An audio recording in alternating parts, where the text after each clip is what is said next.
Kamusta? Ako si Greg mula sa Apple Explain. At ngayon, tatalakayin natin ang kasaysayan ng One More Thing, isang katagang ginagamit malapit sa pagtatapos ng ilang Apple keynote para magbigay ng kasabikan bago i-anunsyo ang isang bagong produkto o serbisyo. Ang paksang ito ang pumangalawa sa voting poll noong nakaraang linggo. Kung di ka nakaboto, mag-subscribe ka. Sa ganitong paraan, lalabas ang voting polls sa iyong mobile activity feed at masasabi mo kung anong video ang gusto mong panoorin next. Sa video na ito, ipapakita ko lahat ng pagkakataon na ginamit ng Apple ang katagang isa pang bagay sa kanilang mga anunsyo. Si Steve Jobs ang nagsimula ng tradisyong ito noong 1979 sa Macworld Expo at dapat kong banggitin na ngayon, Oktubre 5 ay ikapitong anibersaryo ng pagpanaw ni Steve Jobs. Kaya bilang pag-alala sa kanyang alaala at kamangha-manghang pamana, nais kong ialay ang video na ito sa kanya. Kaya simulan na natin at balikan ang kasaysayan ng One More Thing. At sa tingin namin, ito na ang pinakamalakas na hanay ng produkto na nagkaroon ng Apple. Kaya salamat sa pagpunta ninyo ngayon at sa pagsama sa amin dito. Talagang natutuwa kami na ipakilala ito sa inyo. At teka lang muna. Pero may isa pang bagay. May isa pa akong gustong ipakita sa iyo. Gumagawa kami ng display para sa bagong Power Mac G4.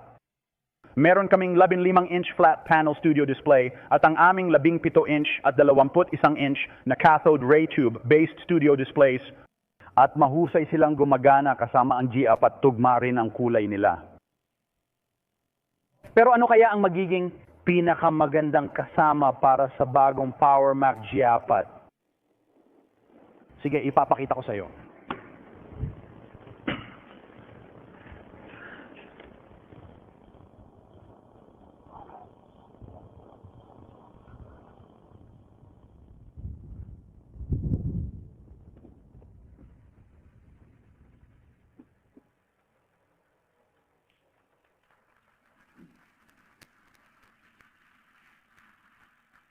Ito ang tinatawag na Apple Cinema Display.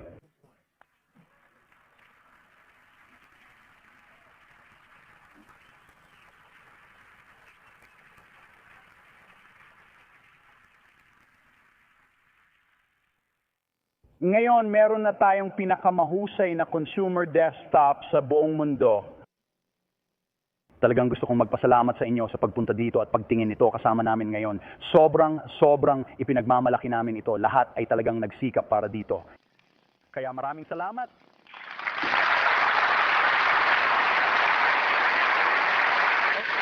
Sandali lang, ha? Nakalimutan ko, may isa pa pala akong bagay. Nakalimutan kong sabihin sa iyo, napaka-importante nito. Bukod sa iMac, meron tayong pangalawang modelo na tinatawag na iMac Digital Video. Ano nang ibig sabihin ng digital video? Ang iMac Digital Video. Ano ito? Ang iMac Digital Video ay lahat ng nasa iMac. Sa iba pa, hayaan kong sabihin ang iba pa sa iyo. 400 MHz na processor, mas mabilis pa. 10 gig na drive, mas malaki pa ito. May built-in na red, green, blue video out bawat isa. Mahalaga ito para sa mga customers sa education. Kaya, parang sa ibaba, papunta sa likod, may maliit na ventilation na grill sa ilalim. Ganito ang itsura. Madali mo itong tanggalin at makikita agad ang connector. Naglagay kami ng isa pang maliit na grill na pwede mong palitan at ikabit agad. Para sa mga nangangailangan ng built-in red, green, blue out sa bawat unit. Kaya sobrang excited kami sa bagong iMac Digital Video. At sobrang nangunguna na kami ngayon kumpara sa iba sa consumer desktop space. Hindi na nakakatawa. Maraming salamat sa pagpunta at pagtitiis sa aming mahabang presentasyon. Ipinakita rin namin sa inyo ang marami. Pero sandali lang. Sandali lang. May isa pa pala akong nakalimutang sabihin sa iyo. Kakasabi lang namin sa iyo tungkol sa iMac Digital Video. Isa pang bagay. iMac Digital Video Special na Edition. Ang iMac Digital Video Special na Edition ay lahat ng nasa iMac Digital Video at higit pa. Ang higit pa ay 128 megabytes ng memorya bilang pamantayan, isang 13 gigabyte na drive, pamantayan din, at isang kamangha-manghang bagong espesyal na kulay. Gusto ko itong ipakita sa inyo ngayon. Maaari ba naming ipakita sa inyo ang iMac Digital Video Special na edisyon? Ito ang iMac na nagawa. Ito tayo may bagong kulay para sa iMac, graphite.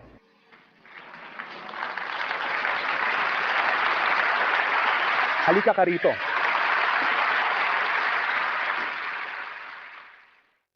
Kahit ito ang architecture. Maliban sa may isa pang bagay,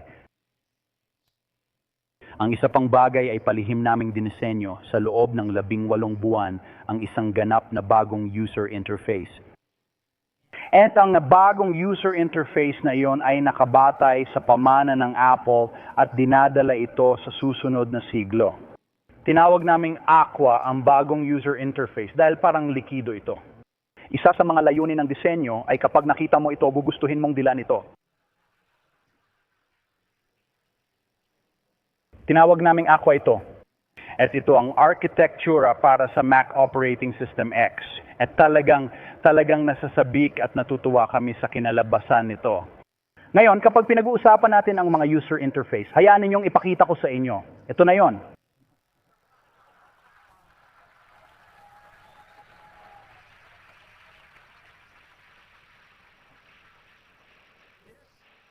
Ito ang nagsimula ng lahat. Ang 1984 Macintosh 512x384 na tuldok itim puti nagpasimula ng revolusyon. At nakita naming sumunod ang iba noong huling bahagi ng 80. Ito ang Windows 3.1 noong huling bahagi ng 80. Sinundan ng Apple noong mid-90 gamit ang Platinum User Interface na isa pa ring pinakamaganda hanggang ngayon. Ito naman ang Windows 98 na lumabas noong 98. Ito ang mga user interface natin, kapani-paniwala at gumagana lahat. Paano natin ito iaangat sa susunod na antas? Ipapakita ko muna ang ilang slides tungkol sa Aqua, tapos gusto ko ring ipakita ito sa inyo. Dito makakakuha kayo ng ideya kung ano ang itsura ng Aqua. Pero may isa pang bagay.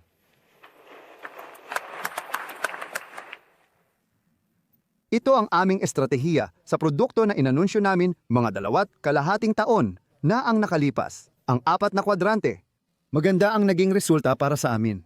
Napunan namin silang lahat at nagawa pa naming balikan at i-update ang karamihan ng 2 o 3 beses para manatiling bago at agresibo. Ngayon, matapos ang 2 taon at kalahati, pinalalawak na namin ang aming estratehiya sa produkto. At hindi ito abot kaya. Isa itong bagong desktop na makina. Ano ito? Pinagsasama namin ang lakas ng PowerMac G4 ang kamangha-manghang kapangyarihan ng makinang ito sa pagiging elegante, tahimik, at maliit na natutunan namin mula sa paggawa ng mga iMac para makagawa ng isang bagong klase ng makina.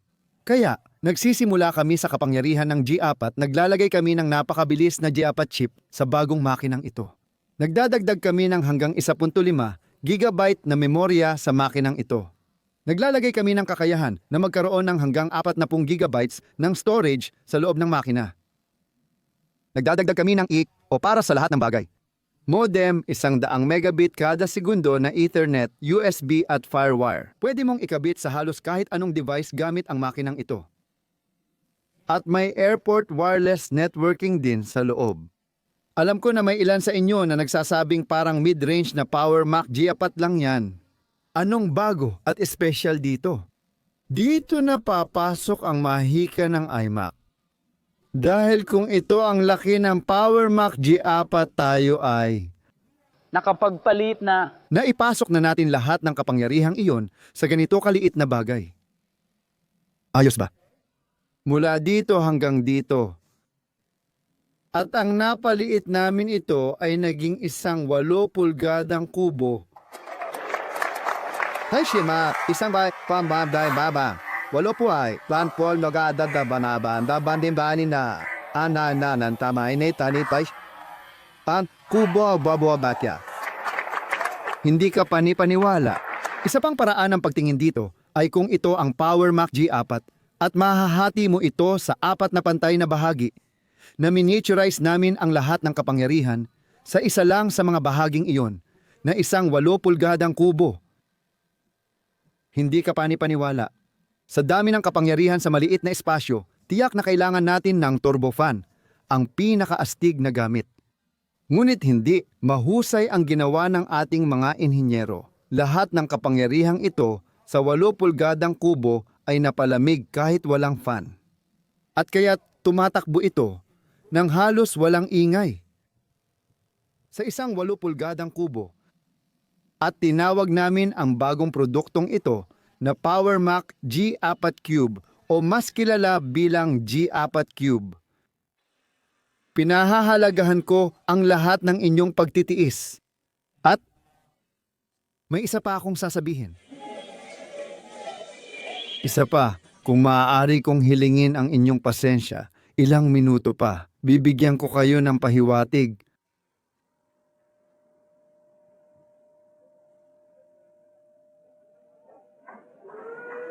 May nakahula ba?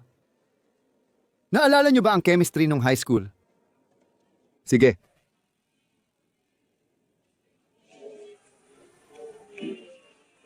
Pag-usapan natin ang mga kwaderno. Mayroon tayong pinakamakapangyarihang mga kwaderno sa buong mundo. Pero meron silang dating. Tama ba? Meron silang dating. Gusto namin pareho. Gusto namin pareho, ang kapangyarihan at ang dating. Tama, di ba? Kaya ngayon, magpapakilala kami ng isang bagong power book.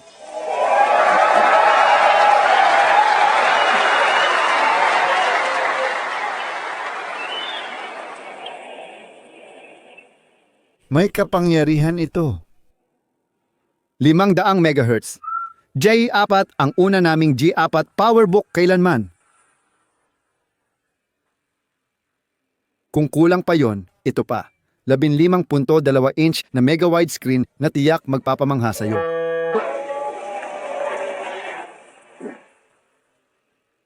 May kasamang built-in na digital versatile disc. 5 oras na buhay ng baterya. Handa na para sa airport. Kaya ito ang mga uri ng power features na aasahan mo mula sa amin. Fireware ports, ATBP, ATBP. Lahat ng mga bagay na yan. Pero paano naman ang tungkol sa sex? Nakaupo.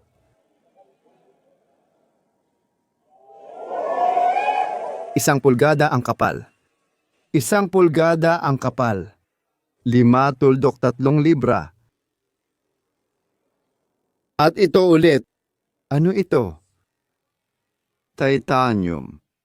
Gawa ito sa titanium. Katulad ng spy na eroplano. Napakaganda ng material na ito. Mas matibay kaysa bakal pero mas magaan sa aluminyo. Hindi ka pani-paniwala. Sabi ng IBM, pinag-uusapan nila ang titanium pero dinadagdagan lang ng kaunting titanium powder ang plastic. Wala namang epekto yon. Ito ay tunay na commercial grade na titanium metal tulad ng ginagamit nila sa paggawa ng eroplano. Titanium. Iniisip namin na nakuha na namin ang lakas at ang dating sa bago naming PowerBook G4 Titanium. At gaya ng nakikita mo, gusto kong ipakita ito sa iyo. Talagang kahanga-hanga itong bagay na to. Handa ka na ba? Ayan na. May video ka ba dito? Ayan, ito na yon. Kahanga-hanga ito. Hayaan mong buksan ko dito. Tingnan mo ito. Hindi ka pani-paniwala. Ipakikita ko lang sa iyo kung gaano ito kanipis. Ito ang daliri ko. Sige? Bakit hindi ka bumaba at ipakita sa kanila ang gilid? Tingnan mo to. Sobrang ganda. Hindi ka pani-paniwala. Pero may isa pa pala. Sandali lang. May isa pa akong nakalimutan. Iyan ang iMac. Gusto ko lang pag-usapan saglit ang iMac. Talagang naging maganda ito para sa amin. Sa palagay ko, gustong-gusto ng mga customer ito dahil sa malinaw na flat screen, mabilis na G4 processors at super drive. Pwede kang gumawa ng digital versatile disk na tutugtog sa regular na digital versatile disk player. At talagang kamangha-mangha ang disenyo nito dahil pwede mong ilipat ang display kahit saan mo gusto. Magaganda ang feedback na natanggap namin tungkol dito. Si Walt Mossberg na hindi madaling mapasaya bilang mamamahayag ay nagsabi na ang bagong flat panel iMac ang pinakamahusay na consumer desktop PC sa merkado at mas mura pa kaysa sa Windows PC na may parehong specs. Sinabi niya yan noong isang buwan. Kaya talagang masaya kami sa iMac. May ilang nakakatuwang datos akong gustong ibahagi sa inyo. Nagbebenta kami ng 3 modelo. Yung top model ay may super drive sa loob. Gumawa ka ng sariling digital versatile disk gaya ng sabi ko. Natutuwa akong iulat na ang porsyento ng lahat ng Mac na nabenta na may super drive ay 50%. Gusto ng mga customer ang super drive. Ito ang pinakahinihiling na bagay sa iMac line pagdating sa bigyan mo ako ng isa na may super drive. Makikita ito sa sales stats at ang modelong iyon ay 18.79.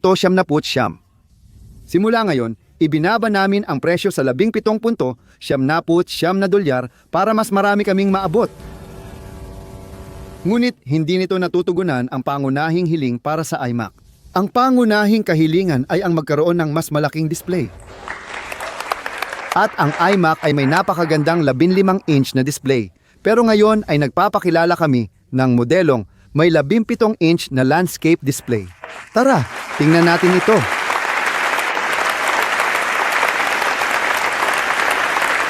Napakaganda nito. Talagang maganda ito. Ang laki talaga. At muli, pwede mo itong ilipat kahit saan mo gusto. Kahit umiikot pa ito. May isa pa kaming gustong pag-usapan ngayon. Ngayon, baka napansin na ng ilan sa inyo sa internet. Ito. Para sa hindi nakakaalam, may nakakatawang nangyari sa aming website noong nakaraang Huwebes kung saan may espesifikasyon na nailagay sa PowerMac G4 na pahina. Mukhang kapansin-pansin talaga yon. Ngayon, ang reaksyon sa mga espesipikasyong ito ay nahati sa 3 grupo. Una, masyadong maganda para maging totoo. Hindi pwedeng totoo. Walang pwedeng maging ganito kaganda. Pangalawa, totoo ito. At pangatlo, napakagaling na marketing ito sa parte ng Apple. Sa kumpanya, may isang tao na nagbigay ng magandang pangalan dito. Premature specification. Pero, nandito ako ngayon para sabihin sa inyo na isa itong pagkakamali at totoo yun. Pero, hindi pa nito nasisimulan ang kwento na ibabahagi namin sa inyo dito at ngayon. Ihahatid namin ngayon ang pinakamabilis na personal na computer sa buong mundo.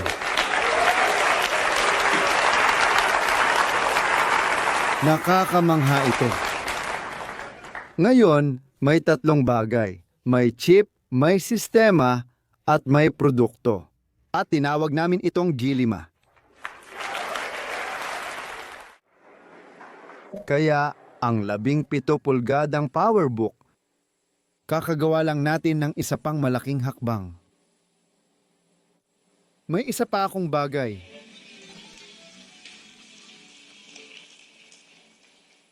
Isa pa itong maliit na bagay. Noong iniimbento namin ang lahat ng teknolohiya para magawa ito, napakalaking teknolohiya ang kailangan para magawa ito. Malayo ito sa kaya ng kahit sino sa industriya na gawin. Nagpasya kaming gamitin ang teknolohiyang iyon sa mas maliit na bagay na ito nga. Oo. Gusto mo bang makita ulit yon? Isang bagong 12 pulgadang PowerBook na may kapal na 1.2 pulgada lang at may bigat na 4.6 na libra. Ito ang pinakamaliit na PowerBook. Mas maliit pa kaysa sa mga Duo kung naaalala mo pa. Ito ang pinakamaliit na full-featured na notebook sa buong mundo. Bagong 12 pulgadang PowerBook at sakto, may isa ako dito. Ayan na!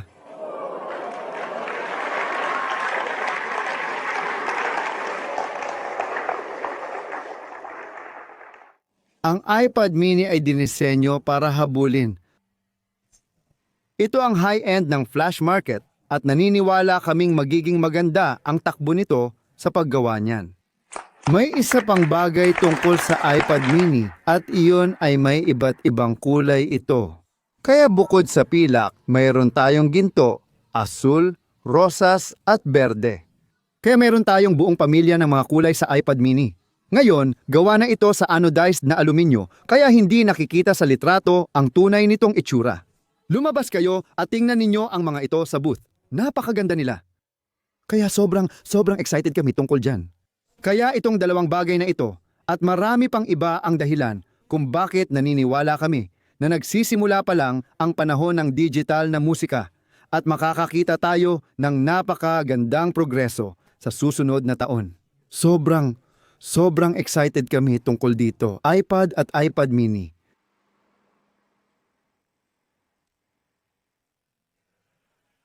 Pero may isa pang bagay.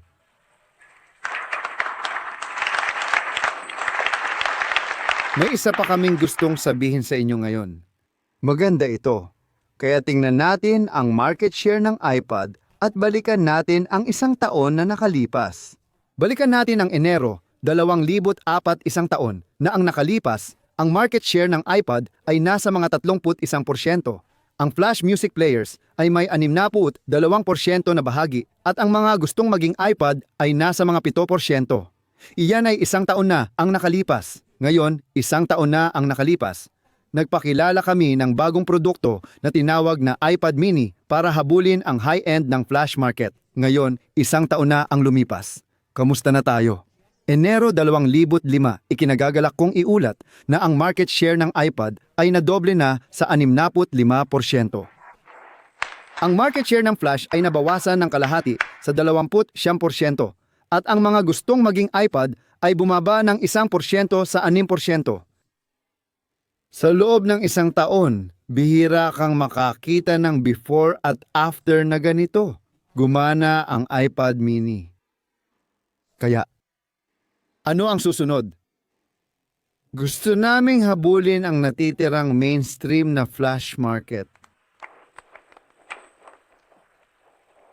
Kaya tiningnan namin ang market na ito at parang isang zoo. Napakaraming maliliit na flash player at sobrang hati-hati ang market. Wala talagang may malaking bahagi ng market. Walang nag-i-invest sa marketing at pagpapalago ng market. Halos pare-pareho lang ang mga produkto. Kaya tingnan natin at pumili ng isa sa kanila at pag-aralan. Lahat sila ay may ilang katangian. Una sa lahat, sila. Karamihan sa kanila ay pinapagana ng AAA na baterya na hindi rechargeable.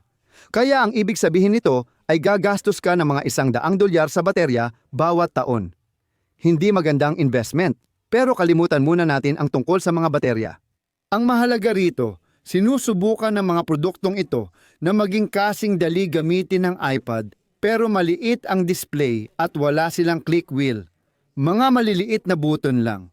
Kaya mahirap gamitin ang interface nila. Mahirap silang gamitin at hanapin ang mga kanta mo. At habang nagnanavigate ka, parang nawawalan ka ng pag-asa. Ayaw naming gumawa pa ng ganitong produkto dahil sobra na ang dami nila.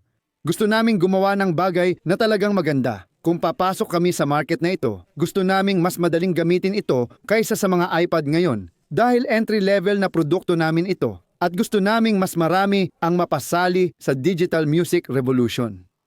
Hindi ito ang tamang paraan, kaya pinag-isipan namin ito ng matagal. Napagtanto naming kailangan naming lumikha ng bagong orihinal na ideya para makagawa ng produktong mas maganda na madaling gamitin ang interface para makinig ng musika. Doon namin ito nakita, sobrang linaw, parang kampana. May nangyari sa merkado ng iPad kasama ang lahat ng aming mga gumagamit ng iPad noong nakaraang taon. Nadiskubre nila ang isang bagong paraan ng pakikinig sa kanilang musika na naging pinaka-popular na paraan ng pakikinig ng mga gumagamit ng iPad sa kanilang musika. At ano yon? Shuffle. Sa shuffle, hindi mo na kailangang hanapin ang musika mo. Hinahalo na ito para sa'yo. At nagpasya kaming gumawa ng flash-based na player na nakabase sa shuffle. Kaya ngayong araw, ipinapakilala namin ang iPad Shuffle. At ganito ang itsura nito. Hindi ka pani-paniwala at napakasarap gamitin. Kaya, iTunes anim. Yan ang Act 3.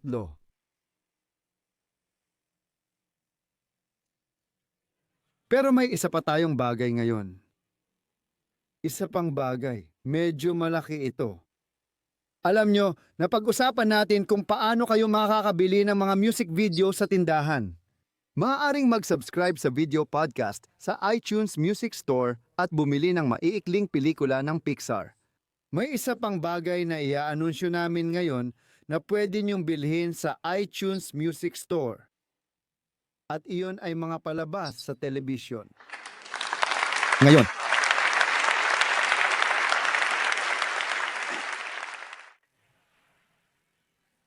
kaya, ito ang gagawin natin ngayon. Masaya akong nagustuhan mo lahat. Pero may isa pang bagay na gusto kong pag-usapan. Alam mo, may nakakainis na maliit na problema tungkol sa mga PowerBook. Alam mo, hindi naman sikreto na sinusubukan naming ipasok ang G5 sa PowerBook at hindi namin magawa dahil sa sobrang lakas ng konsumo nito ng kuryente para sa ganong kaliit na device.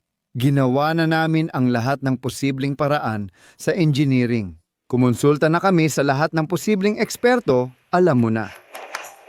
At isa sa mga sinabi namin noong lumilipat kami sa Intel ay hindi lang ito tungkol sa performance, kundi tungkol din sa performance per watt. Dahil iyon ang magpapahintulot sa amin na mailagay ang mga ito sa mga notebook.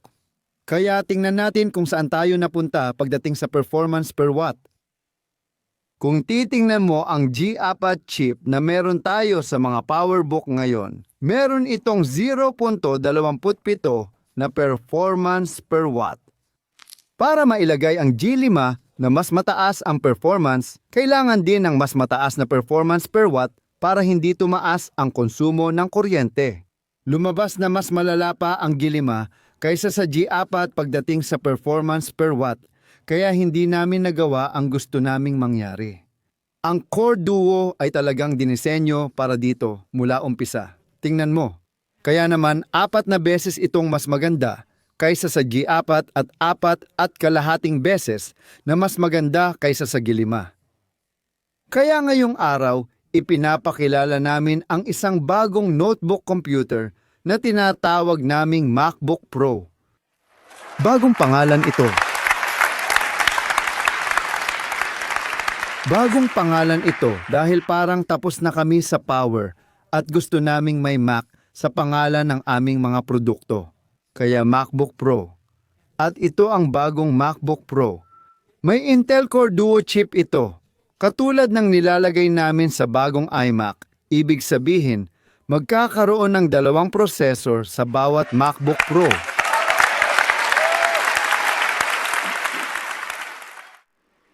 Pero may isa pang bagay na gusto kong pag-usapan sa inyo ngayon.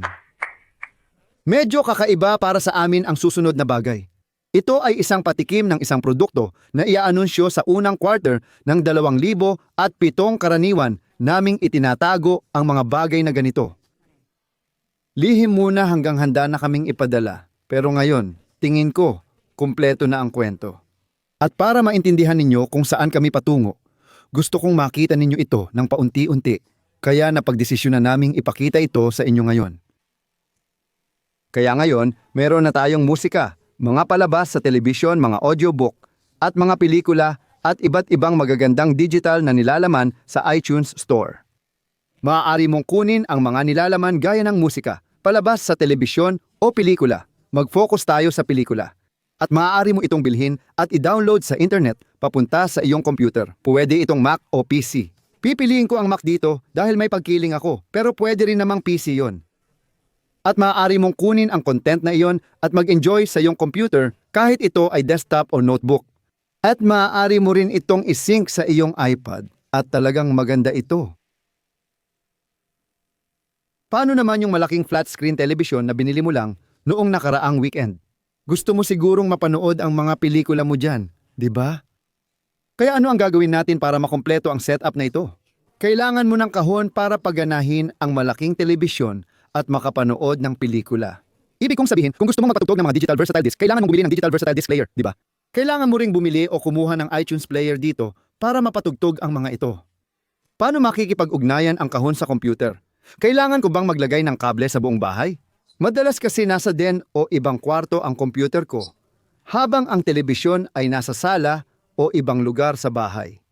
Kaya kakausapin ko ito gamit ang wireless networking. Yan ang maglilipat ng content mula sa computer ko sa kahon, tapos mula sa kahon sa telebisyon. Gets mo? Tama? Iyan ang gusto nating gawin. Ayaw nating sirain ang pader para lagyan ng kable. Kaya pag-usapan natin ang kahon na ito. Ito ang nawawalang piraso. Oh, heto na. Ganito ang itsura nito. At sa loob, tinatawag namin itong ITV. Papayagan ka nitong ma-enjoy ang iyong media sa iyong malaking flat screen television. Iyon ang gamit nito. Sa loob, codename lang itong ITV. Kailangan naming mag-finalize ng pangalan bago ito ipakilala sa unang quarter ng susunod na taon. Sa ngayon, ITV muna ang tawag namin. Pero, may isa pang maliit na bagay. Dahil nandito tayong lahat ngayon, may isa pa kaming gustong sabihin sa inyo na sa tingin namin ay magugustuhan ninyo.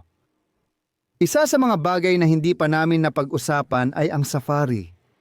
Alam nyo namang naging napakalaking tagumpay ng Safari. Ngayon, mayroon ng mahigit 18 milyong gumagamit ng Safari. At kung titingnan nyo ang market share ng Safari, umakyat ito mula sa 0 noong ipinakilala natin ito.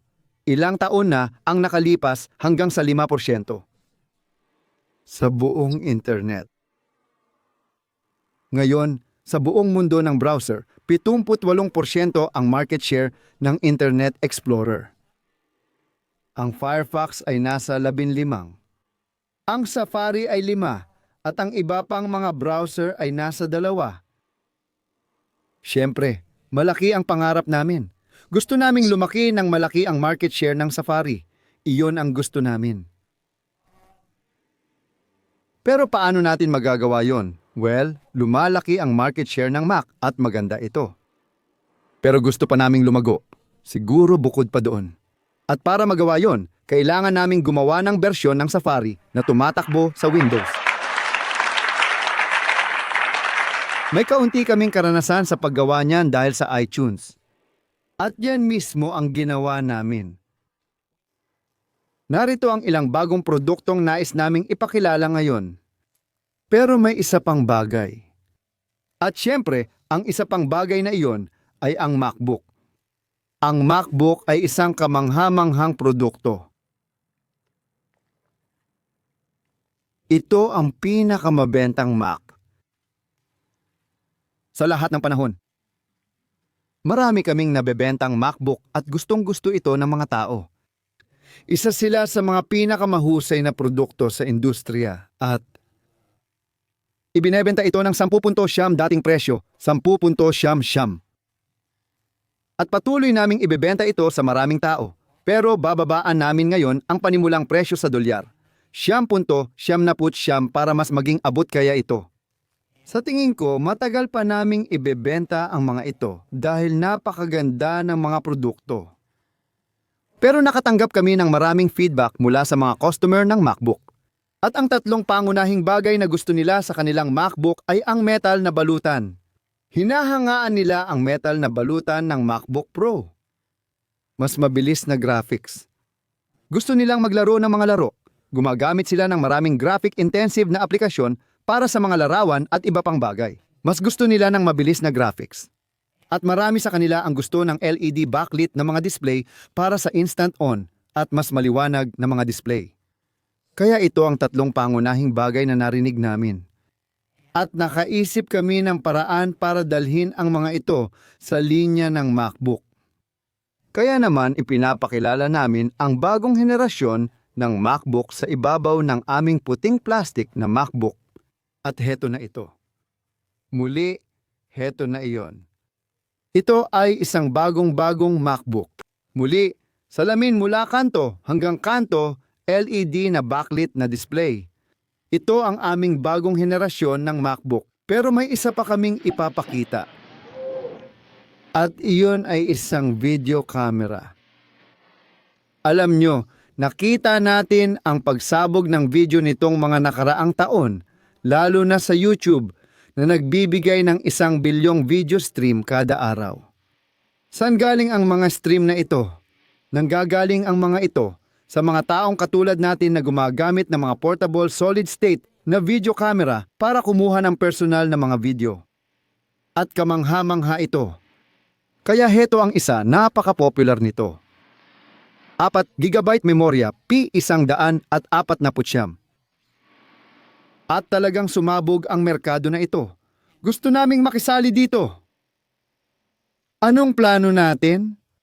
Sige, magsisimula tayo sa 8 GB na unit, 8 GB ng memorya. Ibababa natin ang presyo mula $149 hanggang $3. Ito na ba ang bagong Apple, hindi ba? Kaya, paano natin gagawin yon? Ang paraan kung paano natin gagawin yon ay ilalagay natin ang isang video camera mismo sa bagong iPad Nano. Sa likod ng bawat Nano ay may video camera at mikropono na naka-integrate mismo. At may speaker din sa loob para makinig ka sa musika, para marinig mo ang tunog ng mga video mo. Kaya, naka-built-in na ngayon sa bawat iPad Nano ang isang napakagandang video camera. At kahit ganoon, napanatili pa rin namin ang sobrang liit nitong sukat. At mapapansin mo kung gaano ito kaliit kapag inihambing mo sa ibang mga device. Tama, 5 beses na mas manipis, 1/10 ng volume.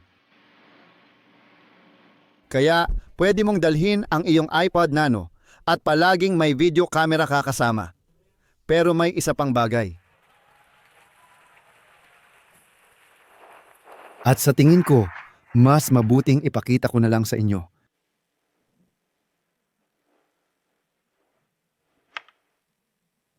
Patayin nyo ang mga Wi-Fi device nyo. Patay na ba? Pakipatay ulit kung binuksan nyo ulit ang mga yon. Kaya, noong 2007 nang inilunsad namin ang iPhone, naging pribilehiyo ko na gawin ang unang pampublikong tawag sa entablado sa isa sa pinakamatalik kong kaibigan sa buong mundo, si Johnny Arvey, ang pinuno ng aming design team. At gusto ko ring gawin iyon sa pagkakataong ito. Kaya, tatawagan ko na ngayon si Johnny.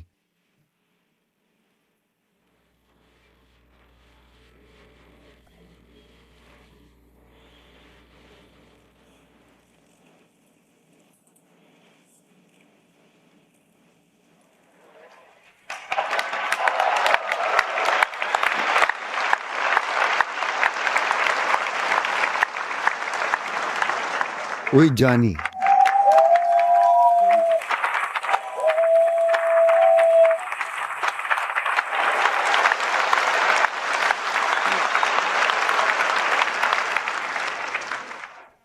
Hindi ito nagyayelo, kaya hindi nyo pa pinapatay lahat ng Wi-Fi nyo.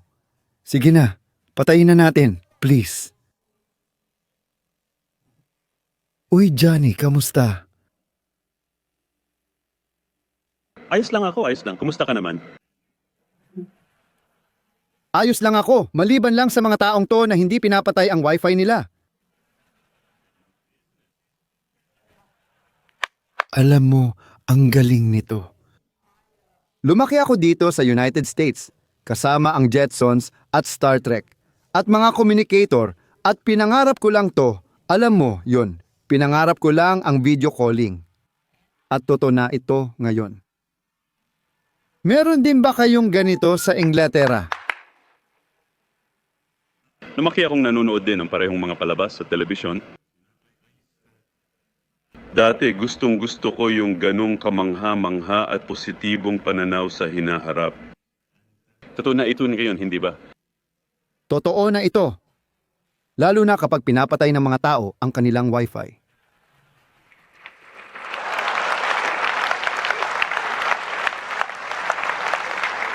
Medyo kakaiba, di ba? Yung ideya ng pakikipag-ugnayan sa ganitong paraan, luma na siyang ideya, pamilyar na tayo dito. Kailangan lang natin maghintay. Matagal din tayong naghintay bago ito natupad, di ba? Tayo? Oo. Oh, pakinggan mo. Mag-lunch tayo mamaya. See, baking ice out. Salamat, Johnny. Natalo ko ito.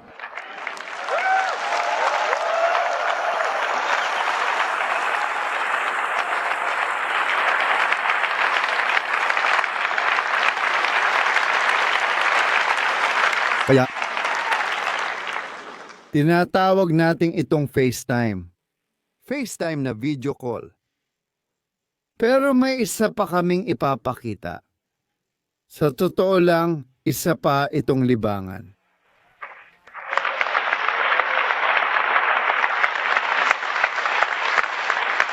Kaya syempre, ang tinutukoy namin ay ang Apple Television.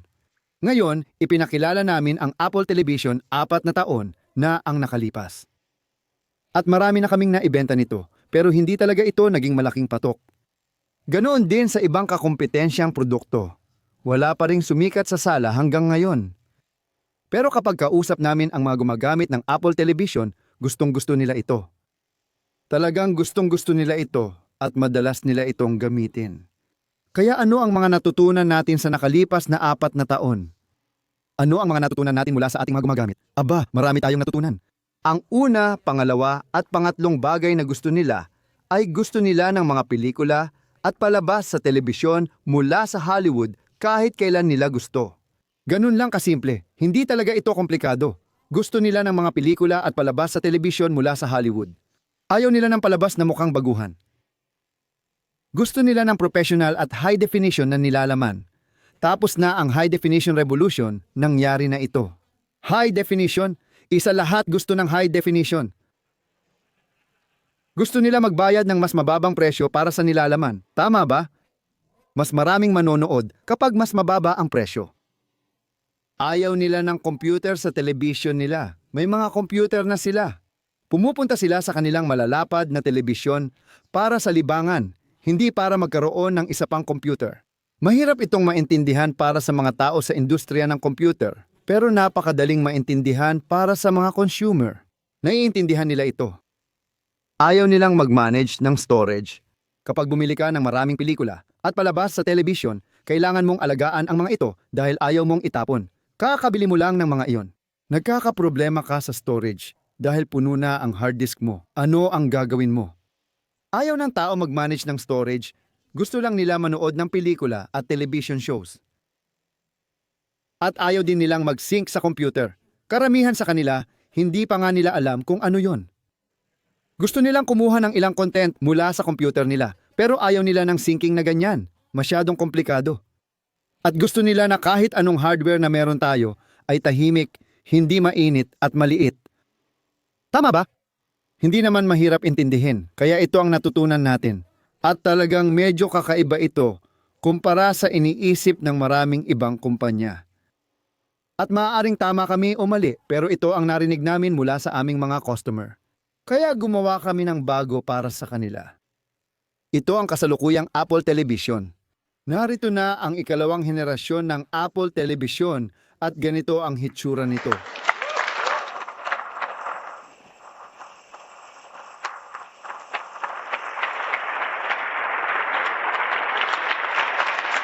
Apat na beses itong mas maliit.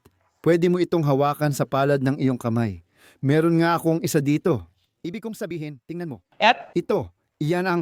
yon, Ito ay itong maliit na kahon. Kaya ito ang mga bagay na gusto naming ibahagi sa inyo ngayon. Talagang excited kami tungkol dito. Pero may isa pang bagay. At ang isa pang bagay na iyon ay talagang bumabalik sa tema natin ngayong araw, na balik sa Mac. Alam nyo, pinag-usapan natin ang tungkol sa mabuting siklo na ito kung saan ang Mac Operating System X ay tumulong sa paglikha ng i-operating system para sa ating mga device na nag-mature din at napunta rin sa iPad. At ngayon, dahil na-inspire doon, ibinabalik natin ang ilan sa mga iyon sa Mac Operating System X. Pero tulad ng benepisyo ng pilosopiyang iyon sa ating software, maaari rin itong magdala ng benepisyo sa ating hardware. Ano kaya ang mangyayari kung ang isang MacBook Math ay nagtagpo ng isang iPad? Marami ring bagay na pwedeng maging inspirasyon doon. Kaya, ano-ano ang ilan sa mga iyon? Mabilis bumukas ang iPad. Bihira iyon sa notebook. Maganda ang baterya. Kamanghamanghang standby time. 30 araw na standby time. Solid state storage, kaya walang optical o hard drive. At mas manipis at magaan ito. Ibig sabihin, mas madali pa itong dalhin kahit saan. Magagandang bagay ito para sa mga notebook. Kaya tinanong namin ang aming sarili, ano kaya ang mangyayari kung magsanib ang isang MacBook at isang iPad? Oh, sige. Ito ang naging resulta. Isa ito sa pinakakamangha-manghang bagay na nagawa namin. Ito ang bago naming MacBook Air at naniniwala kami na ito ang kinabukasan ng mga notebook. Sobrang excited ako tungkol dito. Ang ganda talaga nito. Hayaan ninyong ipakita ko sa inyo ang ilang magagandang kuha nito. Wala pa kaming nagawang katulad nito dati. Noon at Kamangha-mangha talaga ito. kaya yan ang iCloud.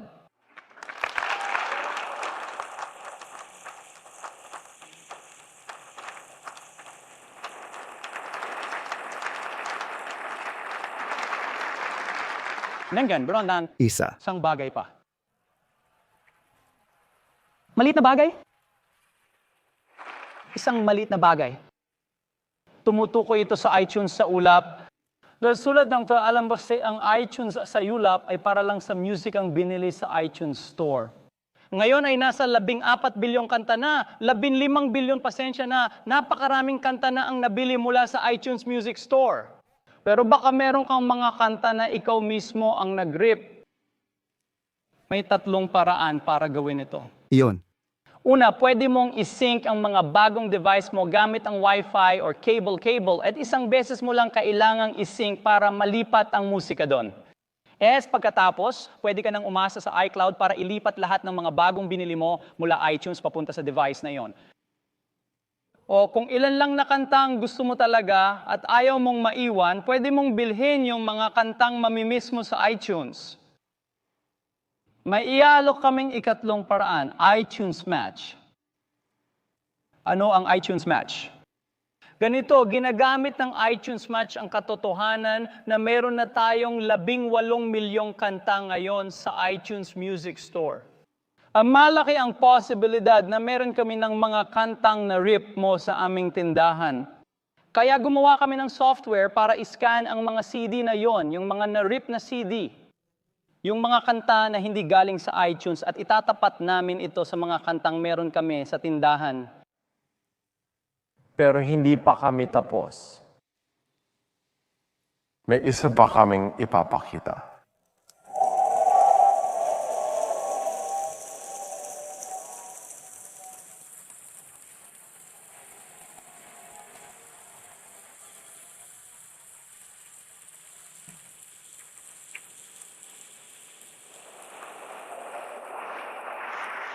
Mahilig kaming gumawa ng magagandang produkto na tunay na nagpapayaman sa buhay ng mga tao. Mahilig kaming pagsamahin ng hardware, software at mga serbisyo ng walang putol. Mahilig kaming gawing mas personal ang teknolohiya at bigyan ng kakayahan ang aming mga gumagamit na gawin ang mga bagay na hindi nila kailanman inakala. Matagal na kaming nagsusumikap ng husto para sa isang ganap na bagong produkto. At naniniwala kami na muling babaguhin ng produktong ito ang inaasahan ng mga tao mula sa kategoryang ito. Sobrang excited ako at sobrang proud na maibahagi ito sa inyo ngayong umaga. Daring susunod na kabanata sa kwento ng Apple. At heto na.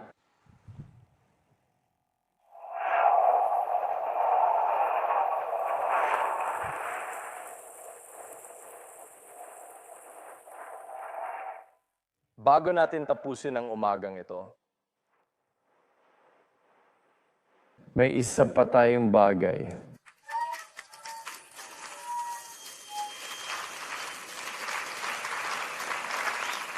Gusto kong sabihin sa inyo ang isang bagay na matagal na naming pinaghirapan at sobrang ikinagagalak naming ibahagi sa inyo.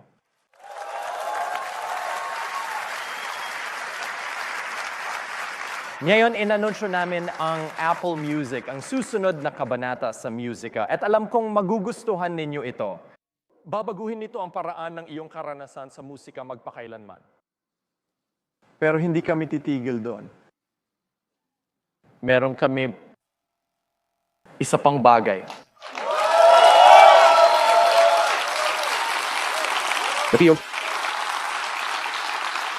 Malaki ang respeto namin sa mga salitang ito kaya hindi namin ito basta ginagamit.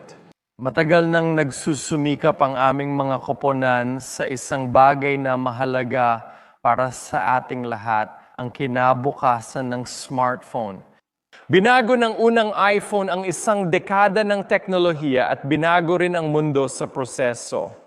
Ngayon, makalipas ang 10 taon, nararapat lamang na narito tayo sa lugar na ito, sa araw na ito, upang ipakita ang isang produkto na magtatakda ng direksyon ng teknolohiya para sa susunod na dekada.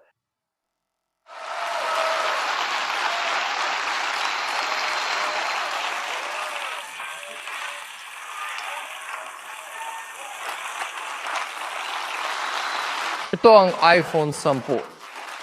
Ito ay yung pinakamalaking pag-usbong mula nung original na iPhone. Yan ang kasaysayan ng One More Thing. Para bumoto sa susunod na video, mag-subscribe. Salamat sa panonood. Magkita tayo muli.